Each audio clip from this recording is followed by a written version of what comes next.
Kabanata 171 hanggang 175. Sinabi ni Wu Changkong dahil sa pagkakaroon ng hindi likas. Ilang malalaking pamilya o sekta, upang palakasin ang lakas ng mga namumukod tanging disipulo, gagamit sila ng ilang kayamanan ng langit at lupa upang madagdagan ang kanilang pisikal na lakas, at gumamit pa nga ng ilang espesyal na paraan upang pasiglahin sila. Upang maabot ang estado ng pisikal na lakas na makatiis sa isang mas malakas na singsing ng espiritu, na kumpleto niya ang mga kinakailangan sa mas mataas na antas para sa espiritual na mga kinakailangan. Ang mas mataas na antas sa isang panig, halimbawa, si Gu Yu, siya ang kanyang espiritual na kapangyarihan ay nakakatugon sa kondisyon ng pagtaas, pagkatapos ay kailangan lang niyang gumamit ng ilang paraan upang makumpleto ang pag-angat ng kanyang katawan, at maaari rin niyang pataasin ang kanyang espiritu, gayunpaman, ang kanyang espiritu ay umabot na sa 2 antas, at napakahirap na tumaas ng 2 taong singsing pisikal na lakas, ang kahirapan sa pag-asenso ay mas malaki, kaya't medyo naaawa siya, kung hindi, sa ganitong paraan, kahit na ayaw niyang sumali sa Tang sect, susubukan kong tulungan siya. Ang pinakamalaking kalamangan mo ngayon ay dahil mahina ang kapangyarihan ng iyong sariling kaluluwa, na inversely proportional sa iyong pisikal na estado at mental na kapangyarihan, at lahat ito ay natural na itinataguyod mo, at walang hindi natural na stimulus. Sa ganitong paraan, ang mas natural na level upgrade spirit. Bagamat ang hindi natural na mas mataas na level upgrade spirit ay may magandang epekto, ito ay malamang na magkaroon ng epekto sa mga upgrade sa hinaharap. Ngunit ang iyong sitwasyon ay hindi makakaapekto dito, hindi lamang ang iyong sitwasyon sa hinaharap. Huwag mong sayangin ang pagkakataong ito. Upang paganahin mong makumplito ang mas mataas na antas na espiritual na pag-upgrade sa maikling panahon, upang maiwasan ang mga posibleng problema. Papasok ako sa espiritual na platform ng pag-upgrade kasama mo upang tulungan kang maabot ang mas mataas na antas. Ngunit ito ay nangangailangan ng 2 entry card para sa intermediate na espiritual na pag-upgrade na platform. Ang intermediate level na upgrade platform ay maaaring payagan ang mga spirit master sa ibaba ng ika-7 singsing na makapasok. Ang mga espiritong hayop sa loob ay magiging mas malakas at mas mahirap harapin ang mas mataas na edad, ngunit mas mahirap harapin ang edad, ngunit ito ay mas mahirap harapin, ngunit mas mahirap harapin ang edad, ngunit ito ay mas mahirap harapin. Mixed zone ng Stardew Great Forest. Papasok ako kasama mo, hindi dapat magtatagal para makuha mo ang espiritual na kapangyarihan upang maabot ang sapat na lakas. Intermediate upgrade platform. Sinabi ni Tang Wulan, Teacher Wu, ngunit isa na lang akong ring ngayon. Maaari ba akong payagan ng intermediate ascension platform na pumasok? Sinabi ni Wu Changkong, walang limitasyon dito. Hanggat mayroon kang entry card, maaari kang pumasok kahit na sa isang mataas na antas ng espiritual na pataas na plataporma. Kung ikaw ay mahina, mas handang makita mo ang espiritual na tore dahil madali itong linisin. Lumabas ka. Ang mga sitwasyong tulad ko na humahantong sa iyo sa pag-akyat ng mga espiritu ay talagang karaniwan sa malalaking pamilya, ngunit ang kanilang pisikal na lakas ay hindi maaabot muna ang kanilang espiritu, dahil ang kanilang pisikal na lakas ay hindi maaaring maabot muna ang kanilang espiritu, dahil ang kanilang pisikal na lakas ay hindi maaaring maabot muna ang kanilang espiritual na lakas daan-daang taon. Mula nang lumitaw ang mga kaluluwa, ang aura na talagang bumabagabag sa Panginoon ng kaluluwa ay hindi ang pisikal na pagtitiis, kundi ang espiritual na lakas. Kung gusto mo ng mas malaking tagumpay sa hinaharap, kailangan mong pagsamahin ang higit pang mga kaluluwa. Ngunit sa mas maraming kaluluwa, walang alinlangan na kailangan mo ng higit pang mga espiritu. Kapangyarihan. Ang espiritual na kapangyarihan ng kaharian ng Linghay ay makakasuporta lamang ng 3 espiritu sa karamihan, at ang tunay na espiritual na kapangyarihan ng Ling 8 ay mahirap suportahan.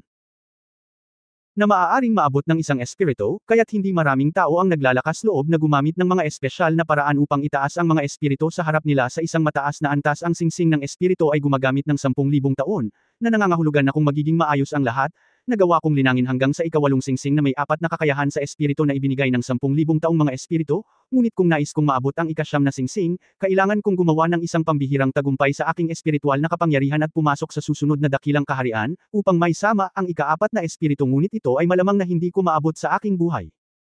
Ang iyong unang espiritu ay direktang umabot sa 1,000 taon, ang unang 3 singsing ng espiritu ay hindi mag-aalala, ang pangalawang espiritu ay 1,000 taon sa hinaharap, at ang pangatlo ay 10,000 taon, at mayroon kang posibilidad na maging 100 na singsing na title Daoluo. Ito ang gusto kong makita, at sana ito ang iyong layunin. Biglang naramdaman ni Tang Wulan na ang mga salita ni Wu Changkong ay ganap na mula sa pananaw ng isang senior soul master, at ito ay isang mundo na hindi niya nakikita sa kanyang kasalukuyang edad at antas. Ang entry card ng intermediate upgrade platform ay napakahirap makuha, at hindi rin mabibili gamit ang pera. Ang intermediate entry card ng bawat lungsod ay halos monopolisado. Kaya't 2 lang ang paraan para makuha ito, ang isa ay exchange, ang isa ay ang auction. Bukas ng gabi ay pupunta tayo sa auction house upang subukan ang ating kapalaran. Kung ito ay nabigo, maaari lamang nating palitan ito bilang isang entry na platform. Naaalala ko na ito ay isang paraan ng pagpasok para sa primarya. Halos magpalitan ng dalawang intermediate entry card. Sinabi ni Tang Wulan, Teacher Wu, bakit hindi natin tapusin ang pag-akyat sa East Sea City? Hindi ba mas pamilyar iyon doon? Umiling si Wu Changkong at sinabing, masyado kang magaling, at nakita ka ng East Sea Spirit Spread ang pagoda. Kung hindi, hindi mangyayari na sasali si Guyu sa Spirit Spread ang pagoda. Kapag nakumpleto mo muli ang pag-akyat, magkakaroon ka ng 1,000 taon na espiritu. Siguradong mabibigyang pansin. Ang organisasyon ng Spirit Spread ng pagoda ay naging mas malakas at mas malakas sa mga nagdaang taon, sa mga nagdaang taon ay mas lumakas at lumakas ang gulo, at sa mga nakaraang taon ay mas lumakas ang gulo at mas malakas ang pagkakasunod-sunod. Ang panig ng Tiandao City ay maraming mga henyo dito, at mayroong maraming makapangyarihang mga pamilya, kaya't hindi sila lilito. Noon lang naunawaan ni Tang Wulan na si Wu Changkong ay maalalahanin at maingat, okay, nakikinig ako sa iyo. Hindi ito ang unang pagkakataon na pumunta si Tang Wulan sa auction, at nakita rin niya siya sa Donghai City. Gayunpaman, pagkatapos na pumasok sa Tiandao Royal Auction na ginaganap isang beses sa isang linggo sa Tiandao City, alam niya kung gaano kadelikado ang auction ng East Sea City. Ang Tiandao Royal Auction ay ginanap sa isang malakihang Royal Hotel sa sentro ng lungsod. Sa bulwagan, maliwanag ang mga ilaw, ang mga dingding ng bulwagan ay pawang nakasisilaw na makukulay na mural, at malalaking kristal na chandelier ang nakasabit sa itaas. Ang bawat upuan ay isang komportableng leather sofa, at iba't ibang pagkain, prutas, inumin at inumin ang nakalagay sa mesa. Gayunpaman, napakataas din ng entry threshold para sa auction na ito. Nagbayad si Wu Changkong ng deposito ng 1,000,000 federal na barya para dalhin dito si Tang Wulan. Lahat ay tatanggap ng number plate at mask bago pumasok. Ginamit din ni Wu Changkong si Tang Wulan bilang dahilan ng kanyang anak, at 2 tao ang itinuturing na isang lugar upang makapasok dito. Siyempre, nagsusuot din ng maskara si Tang Wulan. Nasilaw si Tang Wulan sa napakagandang auction room. First time niyang makakita ng ganoong karangyang eksena, at talagang nabigla siya. Napakalaki nito. Ang bulwagan ay maaaring tumanggap ng hindi bababa sa 300 mga tao, na hindi kahit na ang kaso ng pangalawang kwento na kahon. Malamig pa rin si Wu Changkong, at ang marangyang kapaligiran na ito ay hindi man lang naantig sa kanya. Teacher Wu, ito ang aking savings card, narito ka na. Ibinigay ni Tang Wulan ang kanyang savings card kay Wu Changkong, mayroong higit sa 3,000,000 federal na barya sa loob nito, kakayanin mo ito. Ang intermediate entry card ay napakamahal, at si Mr. Wu ay para sa kanyang sariling kapakanan. Paano mahihiya si Tang Wulan na hilingin sa kanya na bayaran muli ang kanyang sarili? Saan ka nakakuha ng napakaraming pera? Tumingin si Wu Changkong kay Tang Wulan at kumunat ang noo. Pinula ko ito. Sumagot ng totoo si Tang Wulan. Saglit na natigilan si Wu Changkong. Bigla niyang napagtanto ang isang problema at tinanong si Tang Wulan, anong antas ng palsipikado ka ngayon? Sinabi ni Tang Wulan, level 3. Dapat matagal ko na itong pinag-isipan. Akala ko ang libong forged na vest mo ay hindi lang ikaw ang gumawa, pero ngayon parang ikaw na lang ang nagpeke. Oo. Tumango si Tang Wulan. 10 taong gulang, pangalawang profesional na ikatlong baitang. Bagamat hindi gaanong alam ni Wu Changkong ang industriya ng pagpapanday, naiintindihan din niya ang ibig sabihin nito. Ngunit hindi na siya nagsalita pa, at hindi na sumunod. Makalipas ang halos kalahating oras, unti-unting nagdilim ang mga ilaw sa bulwagan, kaya nagsimulang tumahimik ang maingay na tunog sa buong bulwagan. Welcome ka sa Tiandao Royal Auction. Gaganapin ang lingguhang auction. Ngayon, marami tayong magagandang bagay na ibebenta, kabilang ang mga spirit fruit, rare at rare metals, battle armors, mechas, at ilang rare objects. Susunod, ipapadala namin ang auction brochure sa mga VIP. Pakisuri muna ito. Makalipas ang 20 minuto, opisyal na magsisimula ang auction. Isang malambot na sinag ng liwanag ang lumitaw sa likod ng bawat sofa. Isang batang babae na naka-reveal na damit ang lumapit sa mga bidder na kasali sa auction at nakangiting ibinigay ang brochure sa auction. Ang mga patakaran ng bawat auction ay magkakaiba. Ang ilang mga manu-manong auction ay ibinibigay ng maaga at ipinakikita pa nga ang lote ng maaga, ngunit ang Tiandao Royal Auction House ay hindi. Ang antas ng auction dito ay napakataas, at maaari itong ituring bilang isang mataas na antas sa Daoluo Continent. Bagamat hindi ito ang pinakamataas na antas, mayroon din itong partikularidad. Ang layunin nito ay palaging sorpresahin ang mga bidder na kalahok sa auction. Pagkatapos kunin ang picture book, binaligtad ito ni Wu Changkong, at tila ang hinahanap niya ay natural na tiket sa pagpasok sa Intermediate Ascension Platform. Tumagilid din si Tang Wulan, tinitingnan ang photo album ni Wu Changkong, sobrang curious siya, kung ano ang magagandang bagay sa ganitong uri ng lugar. Ipinapakita ng katalog na ang mga auction ngayon ay nahahati sa ilang mga yugto, at ang mga auction sa bawat yugto ay pareho ang uri. Nakita ni Tang Wulan sa isang sulyap na ang huling uri na isusubasta ay ang battle armor. Hindi pa siya nakakita ng battle armor noon, at agad siyang naging interesado. Ang mga payat na daliri ni Wu Changkong ay biglang nag-click sa iba't ibang mga kayamanan sa katalog. Tumingin si Tang Wulan sa direksyon ng kanyang mga daliri, at nakitang may nakasulat na isa sa mga linya, 3 Intermediate Ascension Platform Entry Card ang nagbibid, at ang panimulang presyo ay kasing taas ng 500,000 federal coins. Gayunpaman, may mas mabuti kaysa wala. Mayroon akong 3 milyon, kaya palagi ko itong kukunan. Gayunpaman, nakaramdam pa rin si Tang Wulan ng kaunting pagkabalisa, ngunit itinago niya ang pera upang bilhin ang kanyang sarili ng isang espiritual na bagay na nakabasag sa selyo.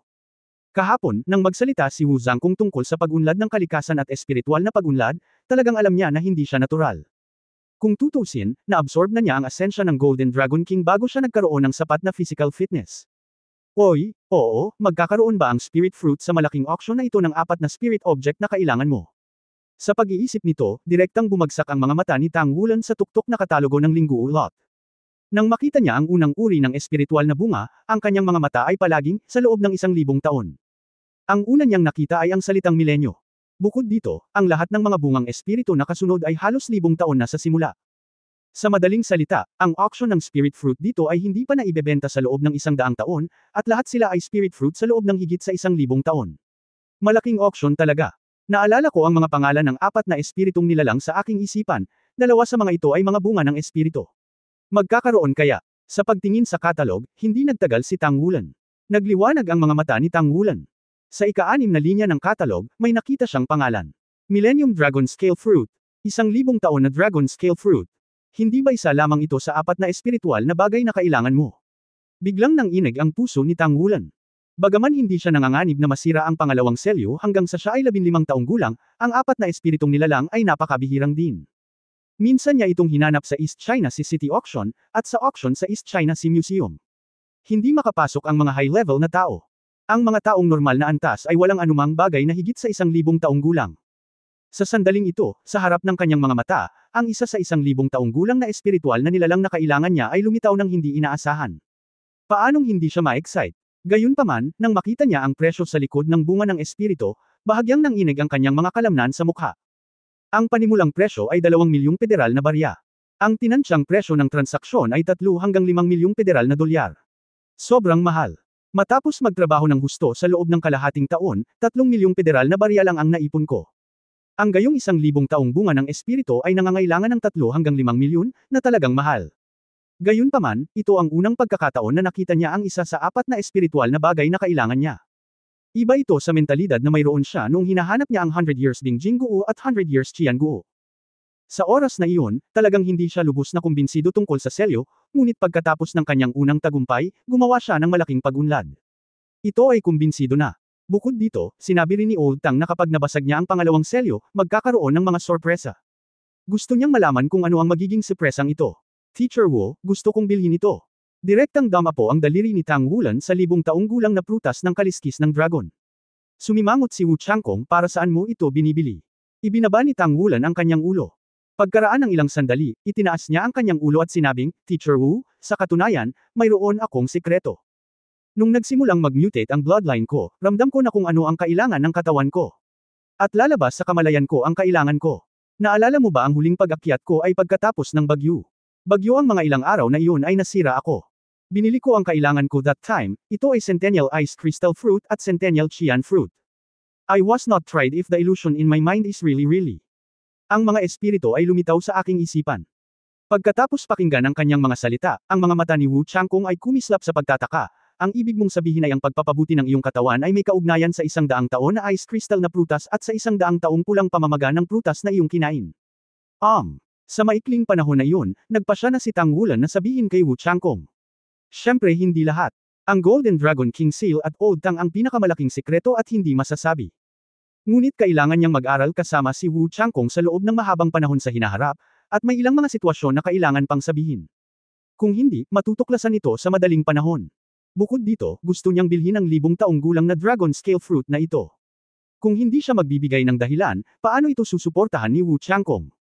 Kung wala ang suporta ni Mr. Wu, wala siyang sapat na mapagkukunang pinansyal. Nang marinig ang kanyang sinabi, ang nagyayelong mga mata ni Wu Changkong ay nagpakita ng nag-aalalang tingin.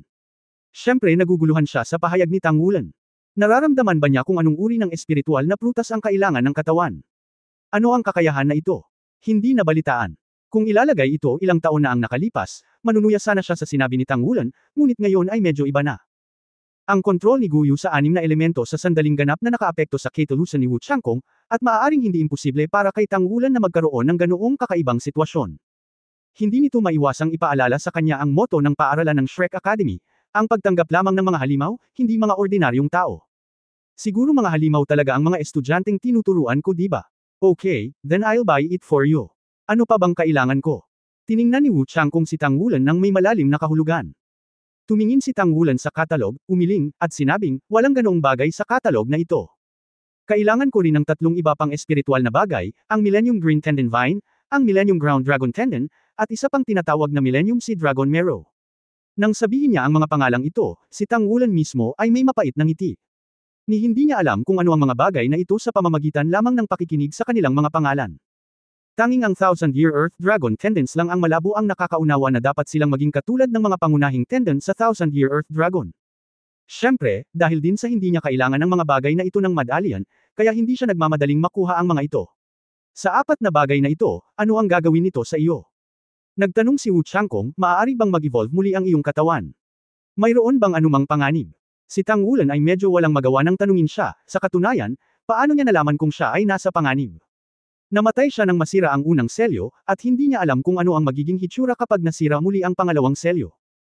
Pero syempre hindi niya kayang sabihin ng buo ang totoo sa oras na ito, kung hindi, tiyak na hindi siya susuportahan ni Wu Changkong para masira ang selyo, talagang madidagdagan nito ang katawan ko, at patuloy na magmumutate ang dugo ko, at tiyak na maaari akong maging benign mutation. Hindi ko alam kung gaano ito tataas. Ang sinabi niya ay kalahating katotohanan at kalahating katotohanan. Kung nagtagumpay siya sa pagsira sa selyo, syempre magkakaroon ng pagtaas, at natural na ito ay isang benign variation. Ngunit iniwasan niya ang tanong kung may mga panganib. Tumango si Wu Changkong at sinabing, ang Sea Dragon ay isang uri ng Deep Sea Soul Beast, na wala na sa mainland. Ang tungkulin ng Sea Dragon Marrow ay pangunahin upang pagsamahin ang katawan at palakasin ang kapangyarihan ng chi at dugo. Ito ay isang uri ng espiritual na bagay na walang mga side effect. Ito ay napakabihirang. Hindi mo kailangang maging malapit sa Donghai City at malayo sa baybayin ng lungsod ng Donghai. Malaki ang posibilidad doon. Kung tungkol sa Millennium Qingjin Vine, malabo kong narinig ito noong nasa Shrek City ako. Ito ay talagang isang uri ng plant-based na soul beast, ngunit ngayon ang Stardew Forest ay nawasak, ngunit kung gusto mong magkaroon ng bagay na ito, ang Shrekest City ay dapat na. Tungkol sa Millennium Dragon Muscle, ang posibilidad na mahanap ito sa isang malaking lungsod ay hindi dapat maliit. Gayunpaman, ito ay dapat na may malaking halaga. Ang bagay na ito ay maaaring magpalakas ng lakas ng mga kalamnan at buto ng sinumang Soul Master, at wala rin itong mga side effect, kaya ito ay kapareho ng Millennium Sea Dragon Marrow. Ito ay isang bagay na may presyo ngunit walang merkado. Nang marinig ang mga salita ni Wu Changkong, hindi nagulat si Tang Wulan at natuwa. Kahit man lang kay Teacher Wu, alam niya kung saan niya makikita ang lahat ng kailangan niya para masira ang pangalawang selyo sa hinaharap. Salamat Teacher Wu, magsisikap akong kumita ng pera. Subukang mag-ipon ng sapat na pera sa loob ng ilang taon, at pagkatapos ay hanapin ang mga bagay na ito. Sabi ni Tang Wulan na may bahagyang pananabik, nakakita siya ng pag-asa. Sa paghusga mula sa punto ng oras ng kasalukuyang pambihirang tagumpay ng selyo, kung maaari mong masira ang pangalawang selyo, dapat kang magpatuloy para sa isa pang 5 taon, ibig sabihin, walang mga problema bago ang edad na 20. 10 taong gulang pa lamang ako ngayon, kayang panatilihin ang kapayapaan sa loob ng 10 taon, at laging may pagkakataon na magpatuloy na maipasa ang selyo. Bahagyang tumango si Wu Changkong at walang sinabi. Siyempre matutulungan niya si Tang Wulan na mahanap ang mga bagay na ito, at tiyak na mas madali ito kaysa mahanap ang mga ito ng mag-isa, ngunit hindi niya ginawa iyon. Ang isang taong masyadong madaling nakakakuha nito ay hindi alam kung paano ito pahalagahan. Sa pamamagitan lamang ng pag-asa sa sarili makakalakad ng mas matatag. Ito ay hindi ang paglilinang ng lakas, ngunit ang Xinxing. Bagamat ang mga bagay na sinabi ni Tang Wulan ay mahalaga, hindi ito magagamit. Sa kanyang kasalukuyang talento sa pagpapanday, isa na siyang third-level blacksmith sa murang edad. Hindi magtatagal bago niya mabili ang mga bagay na ito. Ang mga kwalifikasyon, kung gayon, syempre, pinakamahusay para sa kanya na magtrabaho ng husto sa kanyang sarili. Minamahal na mga kilalang bisita, magsisimula na ang aming auction. Isang malumanay at magandang boses ng babae ang umalingaw sa bulwagan, at lahat ng ilaw sa bulwagan ay dimdim. Tanging ang ilaw sa harap na pangunahing entablado ang nakabukas, at ang isa ay nakasuot ng madilim. Dumating na sa entablado ang mga dilag na nakasuot ng pulang damit, bahagyang yumuko, at yumuko sa mga bidder sa ibaba ng entablado para sumaludo. Ilang oiliary staff ang pumasok sa aisle. Responsibilidad nilang tulungan ang auctioneer upang matukoy ang direksyon ng bidder.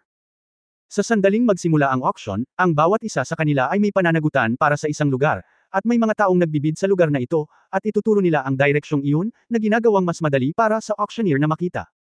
Una sa lahat, sa ngalan ng Tiandao Royal Auction House, tinatanggap ko ang lahat ng mga kilalang bisita.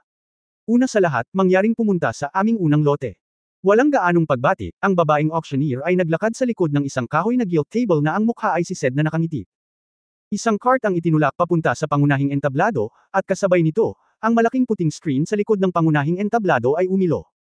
Ang aming unang lote ngayon ay isang napakabihirang uri ng espiritual na prutas na tinatawag na Zuan Bingkaw. Tulad ng alam nating lahat, ang Zuan Bingkaw ay ang pinakamataas na pag-iral sa Ice Attribute Spirit Grass, at ito ay kapakipakinabang para sa paglilinang ng lahat ng Ice Attributed Spirit Masters. Isang malaking tulong. Kami ay nagsumikap upang makuha ang 1,000 taong gulang na itim na ice grass na ito.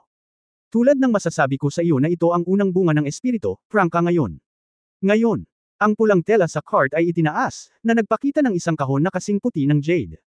Sa loob ng kahon, mayroong isang mahinang nagyayelong ambon, at ang isang maliit na mapusyaw na asul na damo ay malumanay na umindayog sa loob. Mukhang kristal na malinaw at naglalabas ng malabong halo, na parang inukit mula sa mga hiyas. Kitang-kita sa big screen ang kagandahan nito, para malinaw na makita ng bawat bidder. Napakaganda. Ito ang unang naramdaman ni Tang Wulan. Ang boses ni Wu Changkong ay umalingaw-ngaw sa kanyang mga tainga, tama siya, ang Xuanbing Grass ay talagang espiritual na damo na may pinakamagandang katangian ng yelo. Tumingin si Tang Wulan kay Wu Changkong. Wala siyang kakayahang pilitin ang tunog sa isang linya, kaya't bamulong na lamang siya, Teacher Wu, kapakipakinabang ba iyon sa iyo? Sinabi ni Wu Changkong, oo, ngunit ang isang ito ay hindi gumagana. Ang taon ay mas mahina. Kapag ang mga talim ng damo ng Black Ice Grass ay tumubo sa isang tiyak na lawak, sila ay sisinga, at ang mga talim ng damo mismo ay magkakaroon ng higit pang mga gilid at sulok. Nangangahulugan ito na ito ay madaragdagan ang haba ng buhay nito ng hindi bababa sa 15,000 taon. Naaalala mo ba ang nagtatag ng unang henerasyong tore na kumakalat sa pagudoman? Ang tinutukoy mo ay Lingbing Dao Luo Yuhao. Tanong ni Tang Wulan. Sinabi ni Wu Changkong, oo. Ang isa sa kanyang mga kaluluwa ay ang octagonal Black Ice Grass. Ito ay 100,000 taong gulang na espiritual na damo. Ito ay may autonomous consciousness at isang napakalakas na plant-based soul beast. Nang maglaon, siya ay nagkusa na maging isang espiritu. Mula dito makikita natin kung gaano kahanga-hanga ang kalidad ng kaluluwa ni Ice Dao Luo. Ito ay naging gayon. Biglang ibinuka ni Tang Wulan ang kanyang bibig, ang espiritual na nilalang na ito ay talagang pambihira. Sa simula ng auction, ang aming panimulang presyo ay 1,000,000 federal na barya, at ang bawat pagtaas ay hindi dapat mas mababa sa 100,000 federal na barya. Nagsimula ang bidding, at ang paglitaw ni Zuan Bingkaw ay direktang nagdulot ng isang rurok ng bidding. Ito rin ang layunin ng mga organizer na ilagay ito sa unahan. Ang kalidad ng pambungad na lote sa pangkalahatan ay magiging nangungunang 3 sa buong auction, at hindi hihigit sa pinakamataas na 5 pinakamarami, upang mapahusay nito ang kapaligiran. Ang pinakamahalagang bagay para sa organizer ng auction ay ang makaharap ang mga bidder na nagsasagawa ng auction ng hindi makatwiran. Talagang mataas na presyo. Hindi nagtagal, lumampas sa 3 milyon ang presyo ng 1,000-year Black Ice Grass. Ang panimulang presyo ay hindi mataas, ngunit sino man na may matalinong mata ay hindi alam ang halaga ng Black Ice Grass. Para sa isang dalubhasa sa klase ng Soul Emperor tulad ni Wu Changkong, ang 1,000-year Profound Ice Grass ay may maliit na halaga, ngunit para sa mga Soul Master na iyon na may 2 o 3 singsing lamang, ang ganitong uri ng Fairy Grass ay hindi lamang direktang makakataas ng hindi bababa sa 2 antas ng Spirit Power, mapapabuti pa nito ang kalidad ng kanilang martial arts. Ito ang pinakanakatutukso sa kanila. Di nagtagal, natapos ang nakaraang pagsubok, at ang talagang may kakayahang bidder ay lumitaw mula sa kahon ng ikalawang palapag. 5 milyon. Ang kahon sa ikalawang palapag ay sinipi ang isang presyo na nagpatahimik sa mga manunood. Isang malabong asul na liwanag ang kumikinang sa 1,000-year Xuanbing Grass, na tila tumutugon sa kanya. Gayunpaman, ang katahimikan ay hindi nagtagal, at ang isang kahon sa kabilang panig ay tumunog, 6 na milyon. Direktang idinagdag ang 1 milyon. 6.5 milyon. Ito ay ang nakaraang kahon. 7 milyon. Napakatibay ng alok para sa pangalawang kahon. Lalong lumakas ang ngiti sa mukha ng babaeng auctioneer, at ang presyong 7 milyon ay talagang lumampas sa kanilang tinatayang presyo. Ang tinantsyang halaga nitong 1,000 taong gulang na Black Ice Grass ay aktwal na humigit kumulang 6 na milyon. Bagamat isa itong sinaunang alien species, hindi naman ito masyadong matanda. Hindi pa oras para hatiin ang mga sulok. Kung ito ay isang 2 sulok na itim na ice grass, ito ay talagang isang mataas na presyo. 7.5 milyon. Hindi makita ni Tang Wulan ang orihinal na numero sa kahon, ngunit bigla niyang ginalaw ang Purple Magic Pupil na may malaking kapalaran. Gaya ng inaasahan, naging malinaw ang dilim. Nagsimula na ang tunog ng pagngangalit ng mga ngipin, na nagmumula sa box no. 8 milyon. Ang tinig ng determinasyon na manalo ay tumunog mula sa box 6. Ang kahon no. 4 na ay hamina, at ang presyo ay malinaw na lumampas sa halaga na dapat ay Xuanbing Grassland sa loob ng 1,000 taon. 9 million. Isang kahangahangang numero ang lumabas sa box no. 8 na naging dahilan ng pagsigaw ng mga bidder sa bulwagan. 10 milyon. Gayunpaman, ang boses ng box no. 6 na ay mas determinado. Natahimik ang audience. Sa pagkakataong ito, sa wakas ay wala nang tumawad. 10 milyon sa unang pagkakataon, 10 milyon sa pangalawang pagkakataon, at sa ikatlong pagkakataon, ang deal. Ihulog ang martilyo, ang deal. Ang 1,000 taong Xuanbing Grass, ang unang lote ngayon, ay naibenta sa mataas na presyo na 10 milyong yuan. Ang ekspresyon ni Tang Wulan ay halatang medyo pangit. Hindi niya inasahan na ang Millennium Spirit Grass ay talagang mabebenta sa ganoong halaga. Kung gayon, paano naman ang kanyang Millennium Dragon Scale Fruit? Kung ganoon din kataas ang presyo, hindi ko talaga kaya. Kung ang 4,000 taong gulang na mga espiritu ay nasa ganitong halaga, kahit na sila ay desperado na gumagawa ng mga gawain sa pagpapanday, magiging mahirap na makatipid ng napakaraming pera bago ang edad na 15. Ang Xuanbing Grass ay isang sinaunang alien species. Ito ay binili sa mataas na presyo. Inaasahan na ito ay patuloy na tumubo sa pamamagitan ng paglilinang. Ito ay hindi isang normal na presyo, kaya huwag mag-alala. Ang boses ni Wu Changkong ay umalingaw sa kanyang mga tainga. Itinaas ni Tang Wulan ang kanyang ulo upang tingnan si Teacher Wu, at nakita niyang nakaupo siya ng mahigpit, malamig pa rin ang kanyang mukha. Malamig ba talaga si Teacher Wu? Bakit parang ang init ng puso ko ngayon? Tiyak na, tulad ng sinabi ni Wu Changkong, kahit na ang susunod na ilang libong taon ng Spirit Fruit at Spirit Grass ay mahal din, walang ganoong kataas na presyo gaya ng 1,000 taon ng Xuanbangkao. Si Tang Wulan ay unti-unti ding nakahinga ng maluwag. Susunod, isusubasta natin ang ika-4 na lote ngayon, ang Millennium Dragon Scale Fruit. Sa alamat, ang dragon ang pinakamakapangyarihang soul beast. Ang Dragon Scale Fruit ay nabuo sa pamamagitan ng paglusot sa lupa mula sa dugo ng dragon pagkatapos ng kamatayan, hinihigop ang asensya ng dugo ng dragon at lumalaki, at ito ay may malabong bakas ng kaliskis ng dragon. Hindi natin alam kung totoo ang alamat o hindi, ngunit sigurado ako na ang paunang paglaki ng ating kaliskis na prutas, ay talagang nangangailangan ng dugo ng dragon upang matubagan ito ng artificial. Sa mga obserbasyon, ang 1,000 taong gulang na prutas na kaliskis ng dragon ay orihinal na nadiligan. Ito ay malamang na isang napakalakas na Dragon Soul Beast sa makatuwid. Ang kalidad nito ay mas mahusay kaysa sa ordinaryong Dragon Scale Fruit. Tulad ng alam ng lahat, ang Dragon Scale Fruit ay dapat na mapusyaw na asol, ngunit ang isang ito ay asol na langit. Ang aming paghuhusga ay mula rin dito. Sa kasamaang palad, ito ay napili ng masyadong maaga. Kung ito ay maaaring maging lila, ito ay magiging 1 milyon. Sa kaso ng Yanlonglan Fruit, naniniwala ako na ito ay isang hindi mabibaylang kayamanan. Ngayon, nais kong imbitahan ka na mag-bid. Ang 1,000 taong gulang na prutas ng Dragonlin ay may panimulang presyo na 1 milyon. Panimulang presyo ng 1 milyon. Ang mga panimulang presyo para sa ilang mga spirit fruit maliban sa Xuanbangkao ay ilang daang libo lamang. Bakit biglang 1 milyon? Ang orihinal na matatag na puso ni Tang Wulan ay biglang lumitaw muli. Kaya mo ba talagang kunin ang larawang ito? 100 at 100,000. Nagsimula ang alok. Kinuyam ni Tang Wulan ang kanyang mga kamao nang hindi namamalayan. Nang marinig niyang sinabi ng auctioneer na napakaganda ng hitsura ng Dragon Scale Fruit na ito, nabalisa rin ang kanyang puso. Sa malaking screen, ang mismong Dragon Scale Fruit ay ipinakita sa isang hugis itlog na hugis na may mga baging sa buntot, na kung saan ay upang maiwasan ang pagkawala ng enerhiya nito. Ang hugis itlog na prutas ay ipinakita bilang isang magandang asul na langit, malinaw na kristal tulad ng isang batong pang-alahas, at ang mas kakaiba ay sa ibabaw nito, isang layer ng malabong gintong mga linya ang lumilitaw, malabo tulad ng isang sukat ng dragon. Ito ay halos kapareho sa kaliskis ng dragon na binago ni Tang Wulan sa kanyang kanang braso kapag pinasigla niya ang dugo. Kung titingnan pa lang, si Tang Wulan ay puno ng pagnanais para sa 1,000 taong espiritong prutas na ito. Kung makukuha niya ito, tiyak na gagawin niyang mas kumpiyansa ang sarili sa paglusot sa pangalawang selyo. Ang swerte mo, ang 1,000 taong gulang na Dragon Scale Fruit na ito ay hindi pangkaraniwan, ang pagpapakilala ng auctioneer ay hindi pinalaki. Ang boses ni Wu Changkong ay umalingaw sa mga tainga ni Tang Wulan, ngunit mas lalo pang kinabahan si Tang Wulan. Ang taong matalino ay hindi magiging si Teacher Wu lamang. 2 milyon.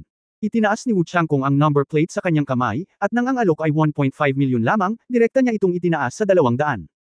Nagkaroon ng kaunting katahimikan sa venue, ngunit hindi nagtagal ay muling lumitaw ang tunog ng mga sipi.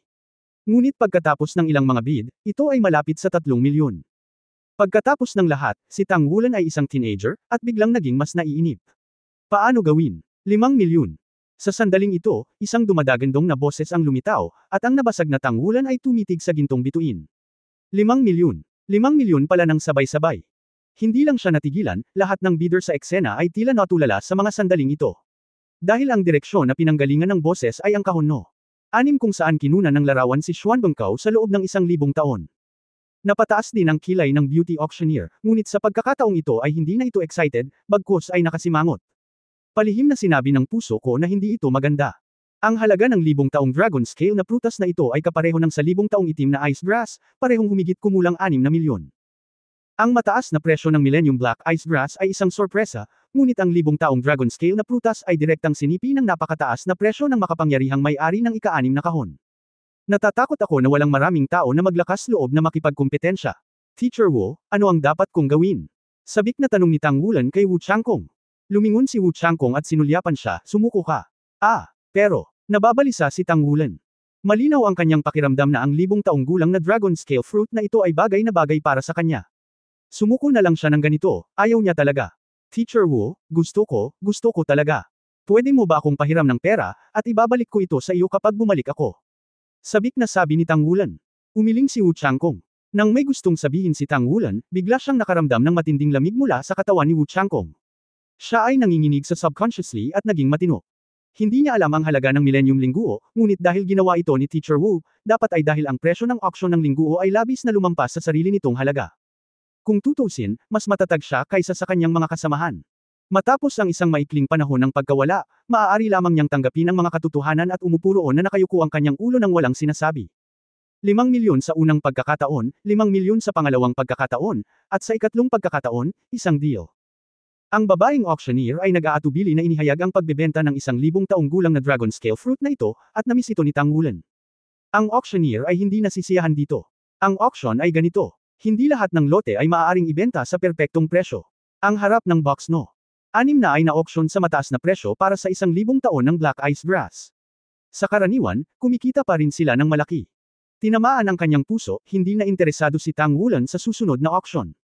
Palaging umaalingaw sa kanyang isipan ang hitsura ng 1,000 taong gulang na prutas ng kaliskis ng dragon.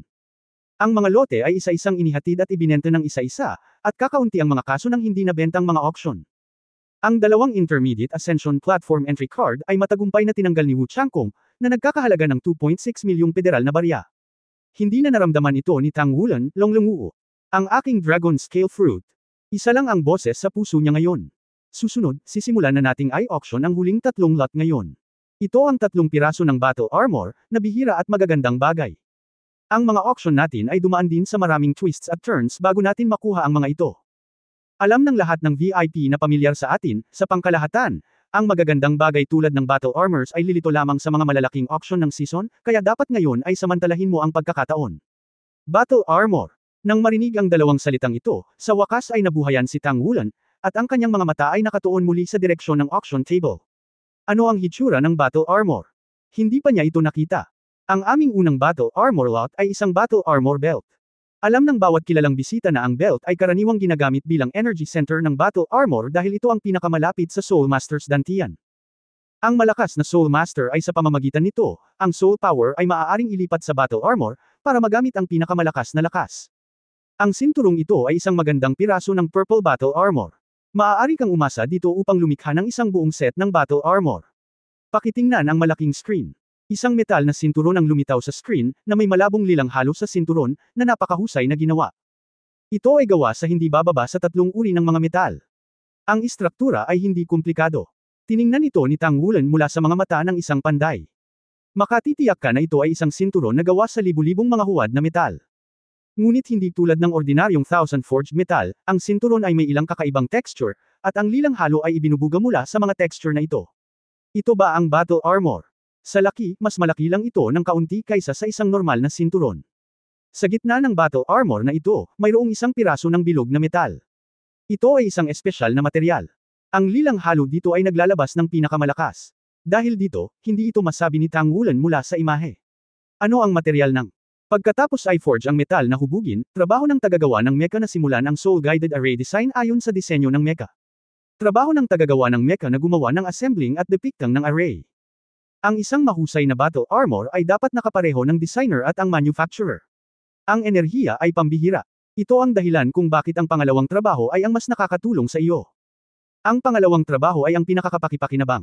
Mas madaling makahanap ng angkop na kapareha. Nasa lugar si Wu Changkong para sabihin kay Tang Wulan ang ilang simpleng katangian ng battle armor. Kung titingnan ng tunay na bagay sa klase, ang epekto ay walang alinlangan na ang pinakamahusay. Battle armor, ito ang battle armor. Ang dating depresyon ni Tang Wulan sa kanyang puso ay nawala, at ang kanyang mukha ay puno ng pananabik.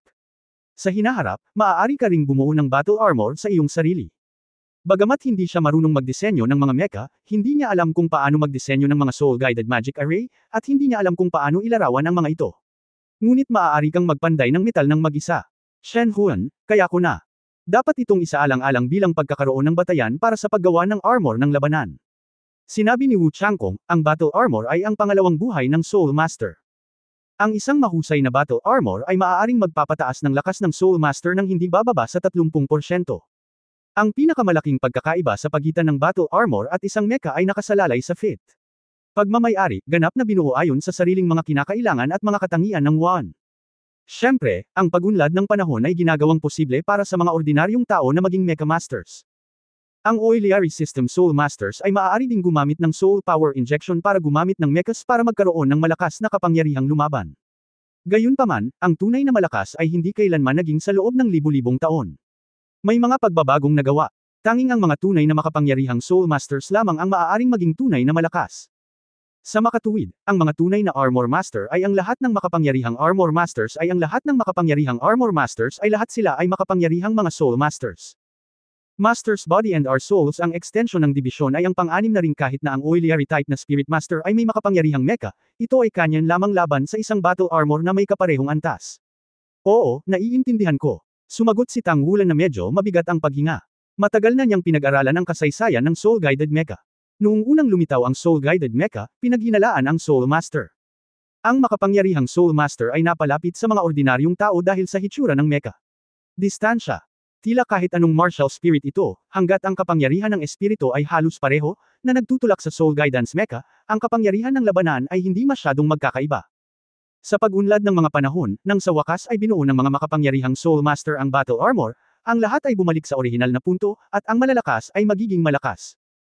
Bagamat hindi pa rin alam ni Tang Wulan kung gaano kalakas ang maaabot ng battle armor Soul Master, ngunit sa pagsasalita ng mga ganoong salita mula sa bibig ni Wu Changkong, makikita kung gaano niya iginagalang ang battle armor. Nakita niya ang lakas ni Teacher Wu paminsan-minsan.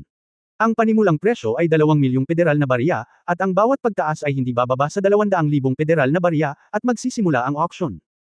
Ang susunod na 3 battle armors ay ibinenta lahat sa mataas na presyo, at ang kabuuang presyo ng transaksyon ng 3 pirasong magkasama ay lumampas sa 20 milyong federal na barya.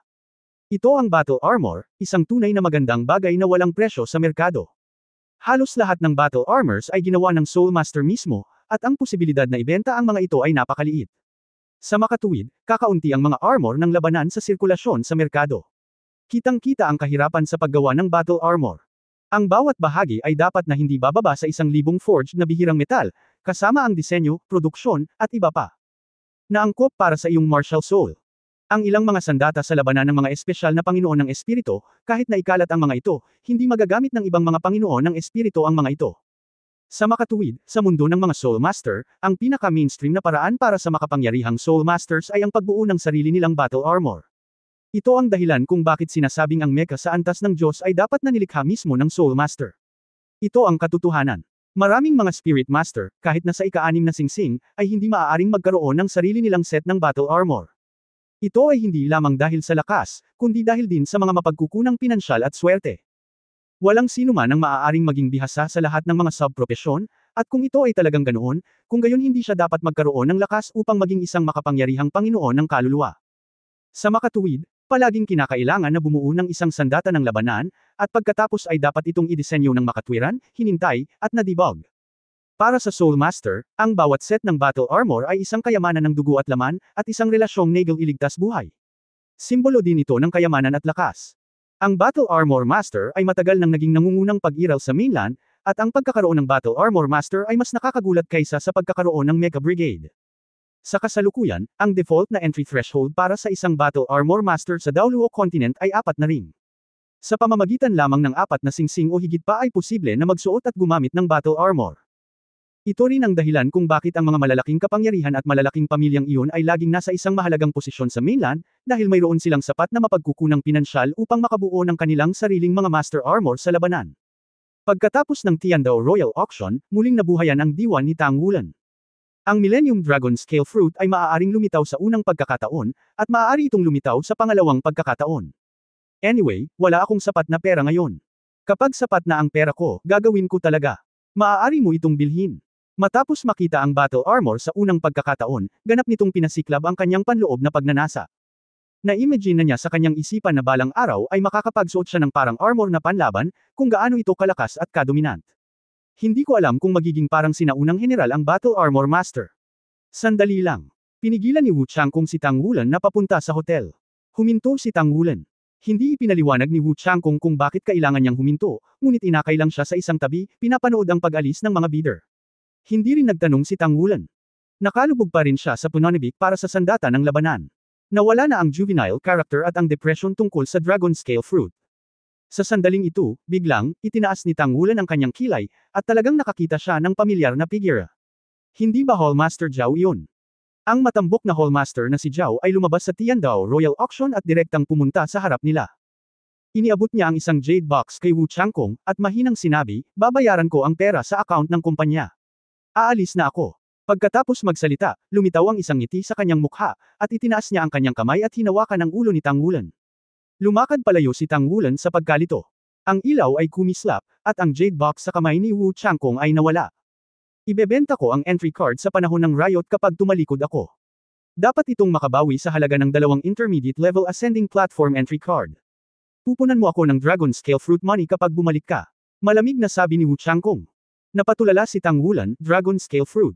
Ibig mong sabihin. Sa isang iglap, bigla niyang naintindihan. Nagpapaalaala kay Hallmaster Zhao na umalis noon, nahulaan niya lang na ang misteryosong bidder sa box no. 6 na ay si Hallmaster Zhao ng Tang Sect. Ito pala ay kinuha ni Hallmaster Zhao. Sa paghusga sa sitwasyon noong panahong iyon, mukhang hindi masyadong mahal ang 5 milyong federal na pera. Lumalabas na ginamit ni Teacher Wu ang nakakagulat na kapangyarihan ng nakaraang larawan ni Hallmaster Zhao ng 1000 Years of Black Ice Grass para makatipid ng pera. Bagamat alam na alam ni Wu Changkong ang pera, mas gusto ito ni Tang Wulan. Siya ay umaasa sa sarili at hindi umaasa sa iba, at ang kanyang kaluluwa ay magiging mas malinaw. Tara na, balik na tayo. Ang dalawang master at apprentice ay bumalik sa hotel, at ipinaliwanag ni Wu Zhangkong kay Tang Wulan, mabuti ang iyong pahinga ngayong gabi. Bukas ng umaga, pupunta tayo sa Tiandao Ascension Platform upang pataasin ang iyong espiritu. Pagkatapos ay babalik tayo sa East Sea City. Oo. Naramdaman lamang ni Tang Wulan na ang kanyang buong katawan ay puno ng motibasyon. Ang paglalakbay na ito sa Tiandao ay masasabing napakakasiya siya. Sa wakas ay nakuha ng 4 na espiritual na bagay ang isa sa kanila, at malamang na alam kung saan maaaring lumitaw ang iba pang 4. Kasabay nito, maaari ka pa ring umakyat sa espiritu sa ilalim ng pamumuno ni Teacher Wu, na nangangahulugang kapag bumalik ka sa East Sea City, malamang na magkaroon ka ng 1,000 taong gulang na kaluluwa. Ang aking munting gininto ang liwanag, na dating isang basura, ay magiging 1,000 taong munting gininto ang liwanag. Sa sandaling ito, seryosong sinabi ni Tang Wulan sa kanyang sarili na hindi na ako aksaya ng kahoy. Mayroon na akong potensyal na maging isang makapangyarihang Soul Master. Maagang umaga, hiniling ni Wu Zhangkong kay Tang Wulan na mag-impake ng mga gamit ng maaga sa umaga, nagretiro sa silid, at inilabas siya para sumakay sa kotseng ginagabayan ng kaluluwa at dumiretso sa Tiandao Ascending Platform. Kung ikukumpara sa Donghai Spirit Ascension Platform, ang Tiandao Spirit Ascension Platform ay tila mas mababa sa sukat, ngunit ito ay puno ng pamana. Mayroon ding mga nakasisilaw na makukulay na mural sa bulwagan, at ang mga kwentong iginuhit sa mga ito ay halatang mas komplikado kaysa sa Donghai Shenglengtai. Gayunpaman, wala sa mood si Tang Wulan na pahalagahan ang mga ito sa oras na ito, ang kanyang emosyon ay nasa estado pa rin ng Punonibik. Ano ang mangyayari sa Intermediate Upgrade Platform? Ang universal na entry card ay napakadaling gamitin. Pagkatapos ng simpleng pagpaparehistro, silang dalawa, ang Master at Apprentice, ay dinala sa isang silid na katulad ng Donghai Ascension Platform. Ngunit nalaman ni Tang Wulan na, hindi katulad noong pumasok sila sa Primary Spirit Ascension Platform, sa pagkakataong ito, mas maliit ang kanilang silid, at hindi na ito ang paraan ng pagpasok sa metal cabinet.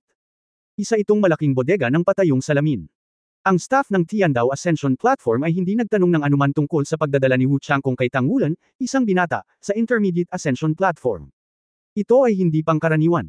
Maraming malalaking pamilya at kapangyarihan ang gagawa nito para matulungan ang kanilang mga pamilya. Itinaas ng mga anak nina ang kaluluwa at espiritong singsing sa limitasyon na kayang tiisin ng katawan, na naglalagay ng matibay na pundasyon. Para sa kanila, ang pagkuha ng entry card ay hindi isang mahirap na gawain, ngunit kahit na sa isang malaking pamilya, tanging ang mga batang may pambihirang talento at tunay na potensyal ang maaaring magkaroon ng mga ganitong pagkakataon. Kailangan mong haburin ang iyong mga damit kapag pumasok ka sa bodega ng salamin, na iba sa pangunahing espiritual na pataas na yugto. Sinabi ni Wu Changkong kay Tang Wulan na ito ang panuntunang itinatag ng espiritual na tore. Hindi pinapayagang magdala ng sandata ng labanan kapag pumapasok sa Spirit Ascension Platform. Kung bakit, tanging ang mga tao sa loob ng Spirit Spreading Pagoda ang nakakaalam. Walang posibilidad na magdala ng armor ng labanan sa pangunahing antas ng pataas na platform, ngunit ang intermediate na antas ng pataas na platform ay iba, at ang inspection ay mas mahigpit.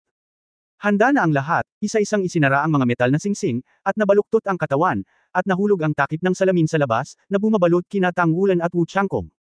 Handa nang pumasok. Ang mga bilog ng ginintoang liwanag ay nagsimulang lumiwanag sa metal na singsing, at naramdaman lamang ni Tang Wulan ang matinding pamamanhid na kumalat sa buong katawan niya sa isang iglap. The next moment, wala na sa harap niya.